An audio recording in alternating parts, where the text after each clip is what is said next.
Message de Papa Dieu à Mère Marie Elisha, le 17 mai 2021. Papa parle à la personne qui envisage l'abortion. Les enfants sont un don du Seigneur. Ils sont une récompense de sa part. Les enfants nés d'un jeune homme sont comme des flèches entre les mains d'un guerrier. Quelle joie est l'homme dont le carquois est plein. Il n'aura pas honte lorsqu'il affrontera ses accusateurs aux portes de la ville. Vous ne voyez donc que cette promesse n'est pas seulement pour les femmes, mais pour les hommes. Vous êtes les guerriers de Dieu, et vos enfants sont les flèches dans votre main pour apporter la joie et font de vous une force imposante contre vos ennemis spirituels. Lorsqu'un avortement a lieu, il affecte les deux parties, la mère, le père, leur famille et l'avenir du monde. Car une vie enlevée est un destin volé. Destin qui aurait eu un impact sur le monde pour la gloire de Dieu. Voici des témoignages réels de 3 femmes qui ont été dans ta situation et comment leur vie a changé à jamais. Choisis la vie bien-aimée, choisis l'espérance et aie foi en Dieu, qui est celui qui t'a donné ce cadeau malgré tes circonstances. Qu'il t'accompagnera au long du chemin. Dieu le Père, les avortements sont dangereux, mais plus important encore, vos morales ont été si tordues depuis la naissance que vous ne savez pas différencier le bien du mal. Les écoles vous ont programmé pour croire que ce qui n'est pas bon à mes yeux est bon et juste, mais ce qui est juste devant moi est dégradant et faux. Comme ces temps sont tordus, mes enfants. Mais je parle à ton cœur. Mes agneaux connaissent ma voix. La voix du tentateur, ils ne suivront pas. Tout ce que je te demande, c'est de ne pas éteindre la voix de ta conscience pour compromettre pour quelconque raison que ce soit. Raison après raison vous sera proposée pour provoquer une exception à la règle. J'ai eu un avortement parce que j'étais effrayée et ignorante. C'était la première fois que j'étais enceinte et je venais de rencontrer mon présent mari.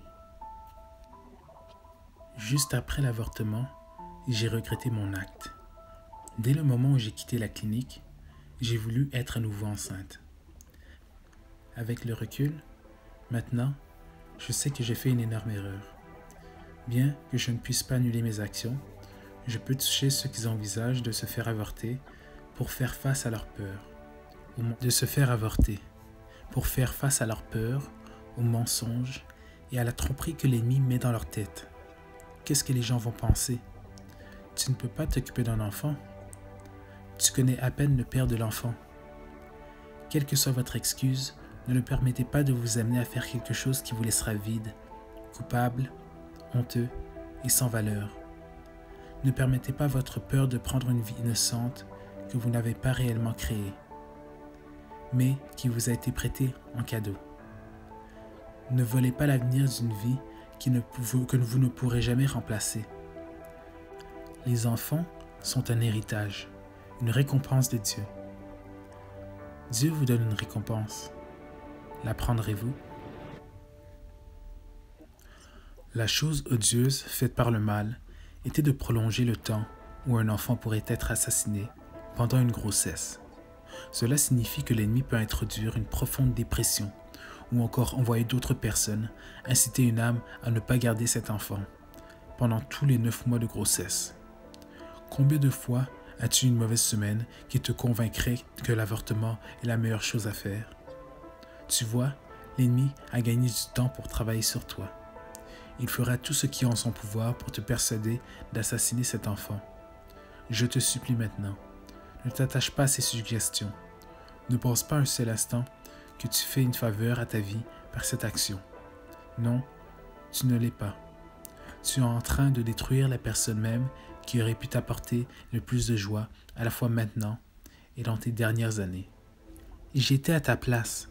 Je me souviens très bien à quel point j'étais effrayée et terrifiée lorsque j'ai appris que j'étais enceinte de mon 3e enfant. Je n'étais pas en mesure d'amener notre bébé dans ce monde. Et pour ajouter au stress, mon petit ami et moi n'étions plus ensemble. Tout ce à quoi je pouvais penser, c'était à quel point le timing était mauvais. Que dirait ma famille? Je les avais déjà assez déçus. J'ai grandi dans une famille chrétienne et je savais à quel point l'avortement était mauvais. Pourtant, c'était le choix que j'avais décidé de prendre. J'étais tellement en colère contre moi et contre Dieu, lui demandant constamment « Pourquoi est-ce que c'est arrivé ?» J'étais enceinte de 4 mois quand j'ai rencontré une dame à l'église en train de distribuer des brochures sur la santé des femmes. Je l'ai brièvement ouverte et j'ai vu qu'elle offrait des sonogrammes gratuits. Je levai les yeux et la dame se tenait toujours à côté de moi, ne réalisant pas que j'étais enceinte. Je me suis senti poussé à lui dire et j'ai ajouté que j'envisageais l'avortement. Ses yeux ont immédiatement commencé à pleurer. Puis elle m'a dit « J'ai eu 6 enfants au cours de ma vie et une belle famille, mais je me souviens toujours que j'aurais dû en avoir 7. » Elle a poursuivi en me disant que, lorsqu'elle était plus jeune, elle avait eu un avortement. Elle le regrette tous les jours, même si c'est arrivé il y a si longtemps. C'était un jour qu'elle ne pouvait pas oublier. Elle se demande constamment comment cet enfant aurait grandi, quelle carrière aurait-il choisi. Sa famille semble toujours incomplète. Après avoir parlé avec elle, j'ai commencé à remettre en question ma décision. Par contre, la peur avait toujours une prise forte sur moi et j'avais peur d'avancer. Je sentais toujours fermement que l'avortement était ma réponse, jusqu'à ce que j'aie une conversation sincère avec ma sœur. J'étais devenu un vrai dégât et elle est venue à mon secours. Elle m'a dit tout ce que j'avais besoin d'entendre. Je me suis fait rappeler que ce bébé avait été planté dans ce monde avant même que j'aie commis l'acte. J'ai dû prendre conscience que tout arrive pour une raison et que ce bébé pourrait être le bébé qui guérit le cancer, le prochain président ou même la personne qui raisonne quelqu'un hors du suicide. Cet enfant pourrait être la lumière du monde dans une période si sombre. Mon enfant a tout autant le droit de vivre que moi. Ce fut le tournant où j'ai choisi la vie plutôt que la mort. J'ai donné naissance à la plus belle fille que j'ai jamais vue. Elle est si douce et adore faire des câlins et des bisous. Son rire est contagieux. Elle a un sourire qui fera fondre votre cœur et après avoir lu cela, j'espère qu'elle pourra également changer le tien. Peu importe comment tu es tombée enceinte, célibataire ou avec un conjoint, choisis la vie, fais confiance à Dieu et sache que peu importe la situation, tout ira bien. Écoute cette petite voix dans ton cœur. Par contre, si tu ne veux toujours pas cet enfant, il y a des millions de couples qui sont prêts à assumer le rôle auquel tu n'es pas prête. Ne laisse pas quelques mois de peur causer une décision qui te donnera un tel regret. Tu seras une superbe maman, parce que tu l'es déjà. Vous ouvrez votre corps à un gouvernement corrompu qui travaille avec des sociétés pharmaceutiques avides et perverses.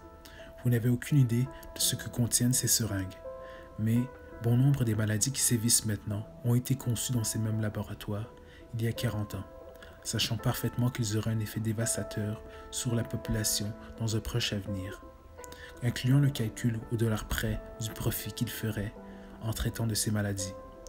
Vous êtes mes enfants, beaux et précieux de toutes les manières possibles, créés à mon image. Je vous en supplie, ne détruisez pas la vie, protégez-la plutôt. Priez pour et témoignez pour les pauvres âmes égarées qui pensent que tuer leur enfant est la seule solution. Quand j'avais 24 ans, je me suis retrouvé dans une situation qui m'a amené à tout mettre en question. J'ai eu un bébé l'année précédente et j'avais l'impression que je commençais à peine à mettre ma vie sur les rails. Puis, boum, j'ai découvert que j'étais enceinte à nouveau.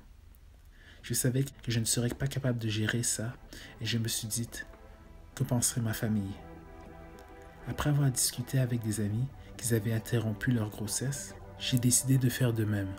Le processus était long, lent et quelque peu douloureux. À la fin, je me sentais juste engourdi et vide. Alors que j'étais assise là et que je regardais la salle remplie de jeunes filles et de femmes de tout âge, j'ai pensé, qu'est-ce que j'ai fait? Ils vous font une conversation préparatoire pour vous dire, ça ira bien et c'est la bonne chose à faire. Mais ce qu'ils ne vous disent pas, c'est qu'une partie de vous part avec cet enfant, une fois la procédure terminée. Ils ne vous disent pas qu'à chaque fois que vous voyez un enfant, vous pensez que cela aurait pu être le vôtre. Cela fait 7 longues années et j'y pense encore tout le temps. Et pour être honnête, je regrette ma décision. J'aurais aimé avoir confiance en mon Seigneur pour qu'il pourvoie mes besoins et me guide tout au long du processus. Pour celles d'entre vous qui ne veulent pas se faire avorter, il y a toujours l'adoption. Si vous sentez vraiment que vous ne pouvez pas le supporter ou prendre soin d'un enfant, rappelez-vous simplement que ce n'est pas une erreur que vous avez cet enfant qui vit en vous. Le fœtus est très vivant, aussi petit soit-il. Peu importe votre situation, faites confiance à Dieu et il vous accompagnera tout au long. Les enfants sont un don de Dieu, peu importe le résultat. Fin du message de Papa Dieu à Mère Marie et Laïcha.